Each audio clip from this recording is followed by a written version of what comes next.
ஆழ்வார் திருவடிகளே சரணம். எம்பெருமானார் திருவடிகளே சரணம். ஜீயர் திருவடிகளே சரணம். ஸ்ரீ தொண்டரடிப்பொடி ஆழ்வார் திருவடிகளே சரணம். சுவாமி பெரியவாச்சான் பிள்ளை திருवडिகளே शरणम। श्लोक पासुरम संख्या 32। पेरियपेरुमाल पूछते हैं आழ்वार से, आपने तो पूर्व पासुरम में कहा था कि संसारी व्यक्ति जिसे मेरी प्रति भक्ति नहीं है, मेरी प्रति वो चाव नहीं है, ऐसे व्यक्ति भी आपसे दूर जाते थे। ऐसे दुष्ट स्वभाव के आप मेरे पास कैसे आए? ऐसे पेरियपेरुमाल पूछते हैं। तब आழ்वार कहते हैं, जो व्यक्ति अपने मन की इच्छा जो होती है वो करता है। कभी खाने की इच्छा है तो खाता है, जब सोने की इच्छा है सोता है। तो ऐसे व्यक्ति के लिए ऐसे व्यक्ति के काम के लिए कुछ कारण होता है क्या? मनमानी करता है वो। ऐसा मूर्ख होने से, ऐसे बड़ा मूर्ख हूँ मैं, मनमानी करने वाला, इसलिए उसी मनमानी करते हुए आपके पास भी आ गया। ऐसे कहते हैं आழ்வார்। ஆர்த்துமண்டலபும் சோலை அணிதிருவரங்கம் தன்னுள் கார்த்திரள் அணையமேனி கண்ணனே உன்னை காணும் மார்க்கம் ஒன்றறிய மாட்டா மனுஷரில் புருஷனாய மூர்க்கனேன் வந்து நின்றேன் மூர்க்கனேனே। श्रीरंगम के उपवनों में पुष्पों में मधु की धारा बहती है। मधु का पान करने के लिए एक अवधि होना चाहिए, सीमा होना चाहिए। ये भ्रमर क्या करते हैं? गले तक पी लेते हैं मधु को। इतने पीने के पश्चात क्या वह मधु एक स्थान पर बैठने देगा? नहीं। तो नाचते हैं, गाते हैं, फिरते हैं, भ्रमण करते हैं उपवनों। तो आचार्य कहते हैं, मुक्त जीव जब वैकुंठ में भगवत अनुभव करते हैं, उस अनुभव का जो आनंद है उसके अभिव्यक्ति सामगान के रूप में करते हैं। हा हुआ ऐसे सामगान करते हैं अपने आनंद की अभिव्यक्ति करने के लिए। उसी प्रकार वैकुंठ में मुक्त जीव की जो स्थिति है, वो स्थिति श्रीरंगम में एक भ्रमर की है। ऐसी मधुरता है श्रीरंगम की।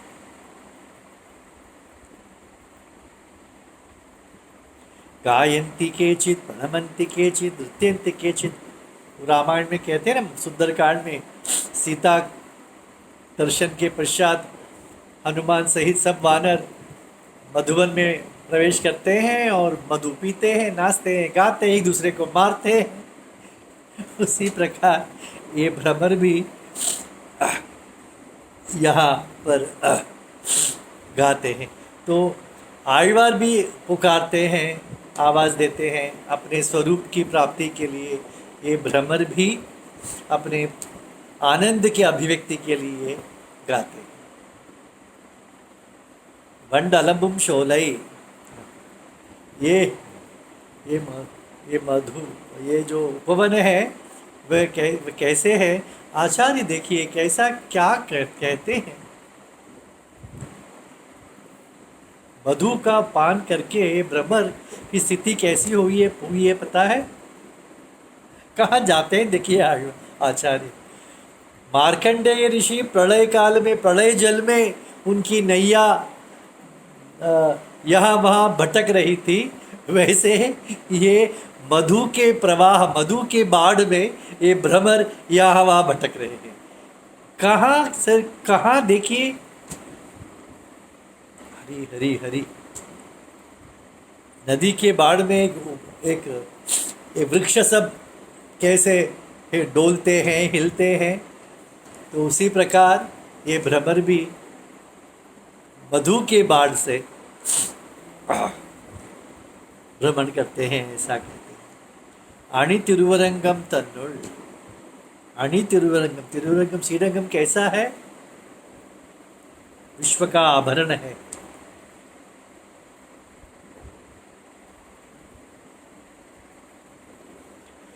भर्ता नाम परम नार्या भूषणं भूषणादपि, एषा विरहिता तेन भूषणार्हा न शोभते। एक पतिव्रता स्त्री के लिए अपने पति ही सबसे महत्वपूर्ण आभूषण है। तो राम के विरह में सीता आभूषण रहित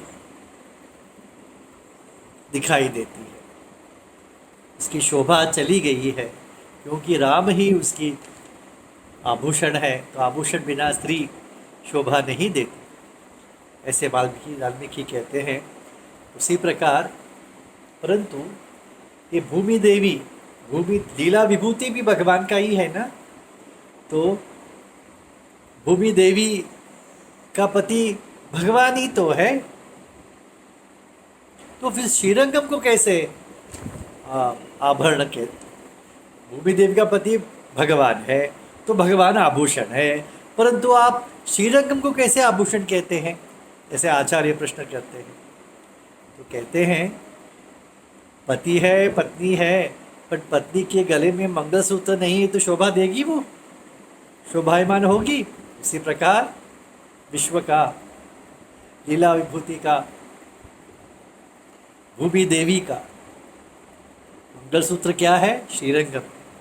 देखो कैसे श्रीरंगम का अनुभव करते हैं। इसीलिए तो सभी आழ்वार, सभी आचार्य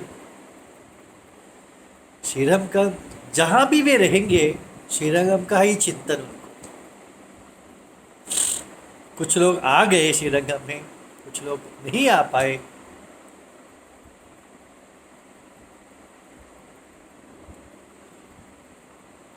कार्तिरल अनयमिनी, मधु की बाढ़ को मेघ ने ऊपर से देख लिया, बादलों ने देख लिया, और उन्हें लगा कि समुद्र ही है, तो नीचे आए। मेघ से, मेघ तो थे वे, पानी जल को खींच लिया और पेट भर के जल पी लिया मेघ ने। अब हिलना डोलना नहीं हो सकता है, तो क्या किया? श्रीरंग विमान में प्रवेश किया।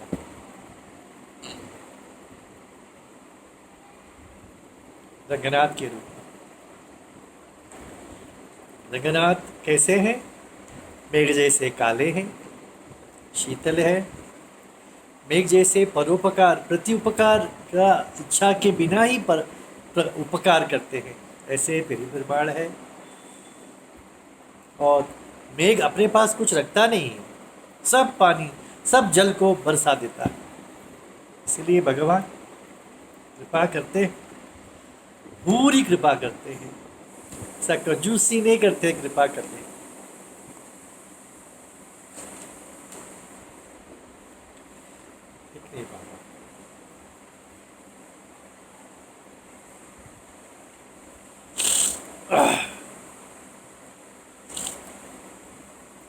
फिर कहते हैं कन्ना ने, कृष्ण कहते हैं।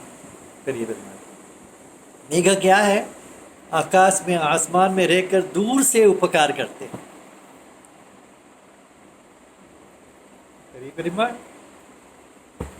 श्रीरंग में हमारे पास आके हमारी कृपा करते हैं। ब्रह्मांड को देखने से आचार्य कहते हैं कि कृष्ण यशोदा से दिया हुआ मक्खन को बहुत जमकर खा लिया है और दादागिरी करके फिरता है यहाँ वहाँ, ऐसे दिखते हैं। उनका अंग बुसबुस है, कहते हैं अंग सौष्ठव्य, दुष्ट पुष्ट है हमारे करीब।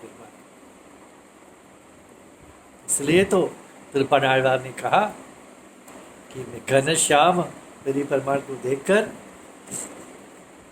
कृष्ण दिखता है, मक्खन खाने वाला कृष्ण दिखता है। उनके मुख के पास मक्खन का सुगंध आज भी आता है, ऐसा कहते हैं। उन्ने काणु मार्गम उन्द अरिय माटे। आयवार कहते हैं आपने गीता में अनेक उपाय बताए हैं मोक्ष के लिए, आपके पास आने के लिए। कर्म योग कहा है, कर्म योग से ज्ञान योग प्राप्त होता है, तो ज्ञान योग से फिर भक्ति योग भक्ति प्राप्त होता है, ऐसा कहा है आपने। और अवतार रस भी कहा है, मेरा जन्म और कर्म जो दिव्य है, जैसा जो जानता है वह मुक्त हो जाता है, ऐसा अपने अवतार रहस्य का ज्ञान को भी मोक्ष साधन बताया है। पुरुषोत्तम विद्या, ये संसार के बद्ध जीव और नित्य सूरी, वहाँ के वैकुंठ के नित्य सूरी, इन सब से जो उत्तम है पुरुषोत्तम, ऐसे मुझे जानने वाले मुक्त होते हैं, ऐसा भी आपने उसे भी मोक्ष साधन बताया। और गीता के व्यतिरिक्त अन्य शास्त्रों में भगवान नाम संकीर्तन, पुण्य क्षेत्र, तीर्थ क्षेत्रवास आदि को भी मोक्ष साधन बताया गया है। तो इनमें से इन साधनों का अनुष्ठान तो मैं नहीं कर पाया, अरे मैं इन्हें इनके जानता भी नहीं है, इन उपायों के बारे में जानता भी नहीं। कहते हैं मनुष्य पशु है, प्राणी है, तो वो उसके ज्ञान नहीं है, वो नहीं जानेगा। तो मैं तो मनुष्य हूँ, मनुष्य होने के बावजूद मैंने उन उपायों को न जाना न अनुष्ठान किया। तुर्शनाय, मैं अपने को महाचोर कहते हैं। मुझे देखोगे तो अन्य मनुष्य नित्य सूरी लगेंगे आपको, मैं इतना नीच हूँ।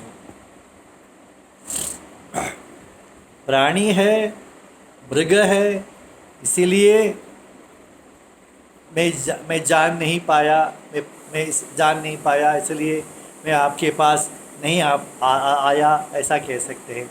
ऐसा नहीं हूँ, मैं तो मनुष्य हूँ, मनुष्य होकर भी आपके पास नहीं आया अब तक।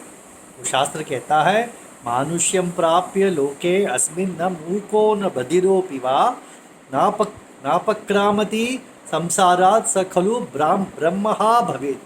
कहते हैं शास्त्र, देखिए कितने कठोर कहते हैं।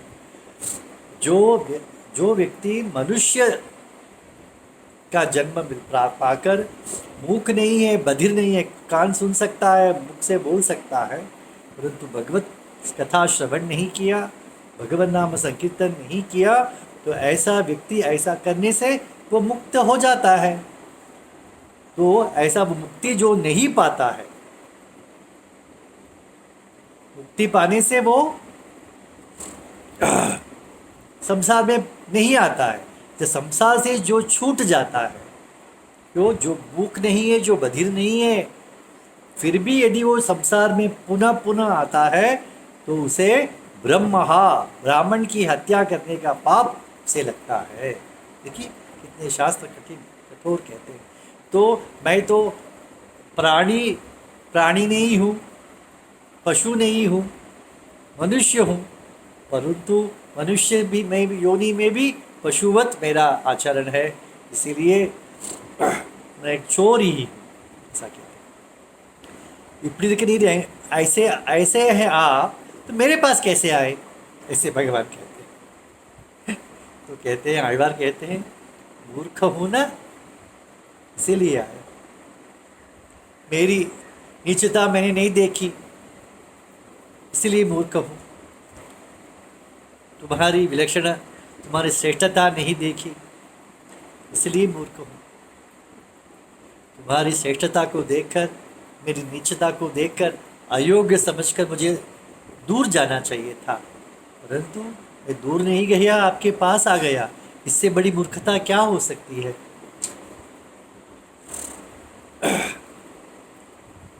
लोग जल पीने के लिए जिस तालाब से पानी लेते हैं, उस तालाब में विष को मिला देने से, जहर मिला देने से कैसा वो हो जाएगा, उसी प्रकार आप इतने अमृत तुल्य हैं। आपके पास मैं आने से आपकी विलक्षणता, श्रेष्ठता कम हो जाएगी। ऐसी मेरी दशा है, ऐसी मेरी योग्यता है, ऐसा कहते हैं। तो मूर्खनेन कण्णन कहते हैं। भगवान को कृष्ण क्यों कहा है कि कृष्ण का सौलभ्य की सीमा आप पूछेंगे तो वो कृष्ण है। कृष्ण के पास कोई नहीं आ सकता, ऐसा नहीं। गाय, बछड़े, बंदर, सब कुछ कृष्ण के पास आ सकते हैं, तो मनुष्य क्यों नहीं आ सकता? इसीलिए मैं आपको कृष्ण समझकर आपके पास आ गया। तो मूर्खने ने 2 बार मूर्खता, मूर्ख हूँ कहते हैं। तो इसका मतलब मैं ऐसे मूर्ख व्यक्ति आपको कहीं नजर नहीं आएगा। मैं ऐसा अद्वितीय मूर्ख हूँ। 2 बार कहने का तात्पर्य आचार्य कहते हैं, एक बार मूर्ख कहते हैं मेरी नीचता को देखकर मैं तुम्हारे पास आया, ये मेरी मूर्खता। दूसरी मूर्खता आपकी विलक्षणता, आपकी श्रेष्ठता को देखकर भी मैं दूर नहीं गया, आपके पास आया, ऐसे मेरा मैं मूर्ख हूँ, ऐसे कहते हैं आयुर्वाद, ऐसे आचार्य कहते हैं। श्रीमते रामानुजाय नमः।